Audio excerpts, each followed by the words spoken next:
자, 오늘 공부할 캔들은 망치형 캔들입니다. 생긴 모습을 보면 몸통은 위쪽에 있고요, 아래쪽에는 긴 꼬리가 만들어져 있습니다. 윗꼬리는 거의 없거나 아주 짧아요. 전체적인 모양이 손잡이가 긴 망치처럼 생겼다고 해서 망치형 캔들이라는 이름이 붙었습니다. 위쪽에 작은 네모가 몸통이에요. 캔들이 시작된 가격과 마지막으로 끝난 가격이 이 몸통에 표시가 됩니다. 시가와 종가가 위쪽에 모여있기 때문에 몸통이 위에 만들어진 거예요. 몸통 아래로 길게 내려온 선은요, 아랫꼬리입니다. 장중에 가격이 아래까지 내려갔다가 다시 위로 올라왔다는 뜻이에요. 처음에는 매도세가 가격을 아래로 밀었지만 낮은 가격에서 매수세가 들어오면서 밀렸던 가격을 다시 끌어올린 겁니다.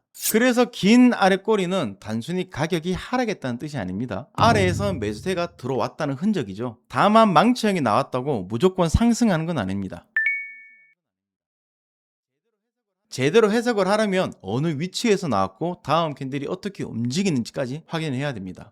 망치형 캔들이 만들어지는 과정을 한번 보겠습니다. 캔들이 시작되면 먼저 시가를 만듭니다. 그 이후에 매도세가 들어오면서 가격이 아래까지 내려갑니다. 매도 물량이 계속 나오면 시가보다 낮은 가격까지 밀리면서 캔들의 저가가 만들어져요. 여기까지만 보면 매도세가 주도권을 잡은 것처럼 보입니다. 그런데 낮아진 가격에서 매수세가 들어오기 시작을 해요. 매수세가 나오는 물량을 받아서 내리면 가격을 다시 위로 끌어올리는 겁니다. 결국 가격이 몸통 부분까지 올라오면서 그렇게 마감이 되죠. 그래서 아래로 내려왔던 구간은 긴 아랫꼬리로 남습니다. 쉽게 말하면 매도세가 먼저 가격을 밀었지만 매수세가 하락분을 대부분 되돌리면서 다시 올려놓은 거예요. 완성된 캔들 하나만 장중에 가격이 정확히 어떤 순서로 움직였는지 알 수가 없어요. 중간에 여러 번 올랐다 내렸다 할 수도 있는 겁니다. 정확한 움직임을 확인하려면 더 작은 분봉을 봐야 돼요. 하지만 여기서 중요한 것은 가격이 저점에 그대로 머물러 있지 않고 다시 올라와 마감했다는 최종 결과입니다. 많은 분들이 실수하는 게 있어요. 망치형 캔들이 나오면 아래 꼬리가 길다는 이유만으로 바로 매수부터 들어갑니다. 하지만 이 망치형 캔들 하나만으로 상승이 확정된 건 아니죠. 아래에서 매수세가 들어온 건 맞는데 다음 캔들에서 매도세가 다시 가격을 누르는 망치형의 저점을 이탈할 수도 있다라는 겁니다. 그러면 무엇을 먼저 봐야 될까요?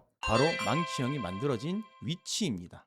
가격이 충분히 하락한 뒤에 전저점이나 주요 지지 구간에서 망치형이 나왔다면 의미가 커지겠죠. 계속 가격을 끌어내리던 매도세가 지지에서 막히고 낮은 가격을 받아내는 매수세가 들어왔기 때문이죠. 망치형은 양봉으로도 만들어질 수 있고 음봉으로도 만들어질 수가 있습니다. 양봉 망치는 종가가 시가보다 높은 가격에서 마감한 캔들이고요. 가격이 아래에 밀렸지만 매수세가 하락분을 되돌리면서 시작 가격보다 높은 것까지 올려놨다는 겁니다. 음봉 같은 경우에는 매수세가 저점에서 가격을 끌어올려놨지만 시작 가격까지는 완전히 회복하지 못한 모습이에요. 그렇다고 음봉망치는 무조건 약하게 보면 안 돼. 중요한 지지에서 긴 아랫꼬리를 만들었다면 음봉이어도 충분히 의미가 있습니다. 반대로 양봉망치라도 위치가 좋지 않거나 다음 캔들이 저점을 이탈해버린다면 좋은 매수 신호가 아니겠죠. 결국 양봉인지 음봉인지보다 어느 자리에서 만들어졌는지가 더 중요합니다. 항상 말씀드리지만 캔들은 모양이 아니라 위치입니다. 망치 모양을 발견했다고 바로 매수하지 말고 먼저 어느 자리에서 만들어졌는지를 확인해야 돼요. 같은 망치형이라도 나온 위치에 따라 의미가 달라집니다. 먼저 가격이 충분히 하락한 뒤에 저점에서 나온 망치형이 어떻게 있을까요? 가격이 계속 내려왔다는 것은 그동안 매도세가 주도권을 가지고 있었다는 거예요. 그런데 가격이 전저점이나 이전에 강하게 반등했던 지지까지 내려온 뒤에 망치형을 만들었다면 요거는 좀 다릅니다. 매도세가 가격을 지지 아래로 밀었지만 낮은 가격에서 매수세가 물량을 받아내면서 다시 지지 위로 올려놓은 케이스예요. 그래서 하락 끝에서 나온 긴 아랫꼬리는 지지를 이탈하려도 매도세가 실패한 흔적을 볼 수가 있죠. 특히 거래량까지 증가하면서 몸통이 지지 위에서 마감을 했다면 반등 가능성은 조금 더 높아졌다고 보시면 돼요. 하지만 망치형이 완성됐다고 해서 바로 매수하면 안 됩니다. 아직 기존의 하락 추세가 완전히 끝난 것은 아니거든요. 자, 그럼 이번에는 상승 도중에 만들어졌던 망치형을 볼게요. 가격이 상승하다가 장중에 매도세가 들어오면서 아래로 밀렸어요. 그런데 낮아진 가격에서 매수세가 다시 들어오면서 대부분 하락을 돌려놓습니다. 이때 긴 아랫꼬리는 매도세가 가격을 밀었지만 매수세가 그 물량을 받아내고 다시 가격을 올려놨다는 흔적이겠죠. 쉽게 말하면 가격이 잠시 흔들렸지만 아직 매수세가 밀리진 않았다는 거예요. 특히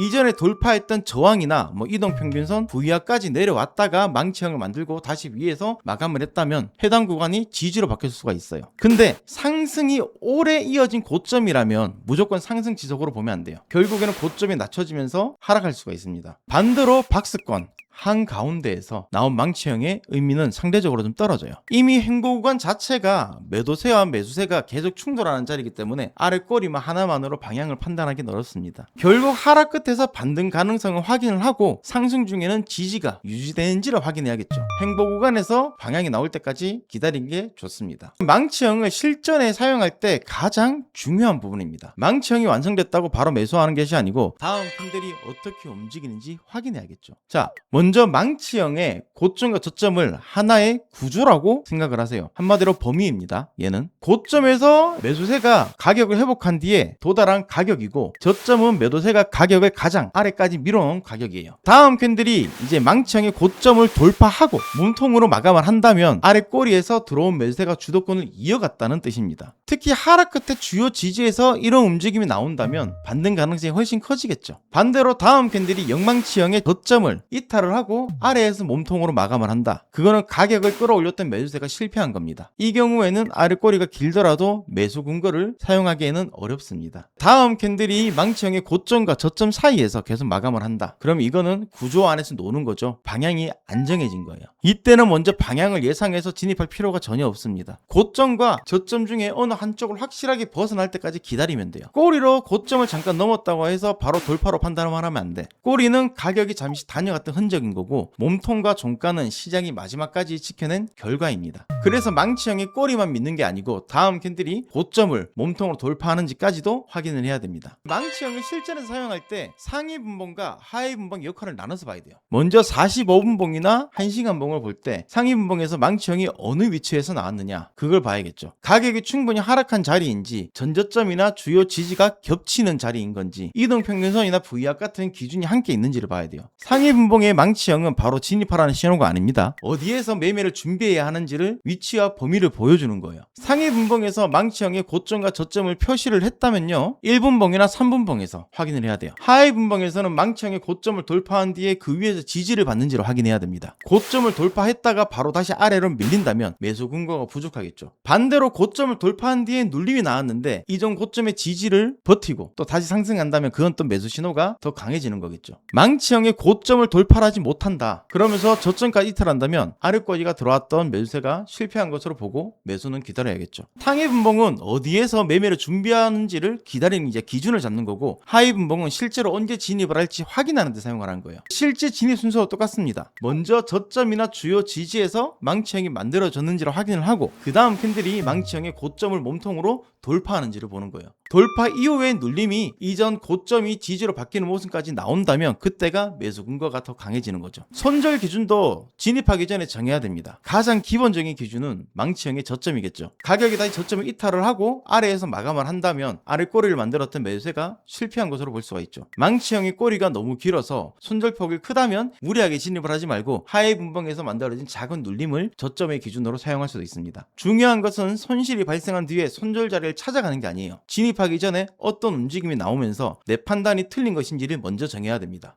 마지막으로 4가지만 기억하면 됩니다.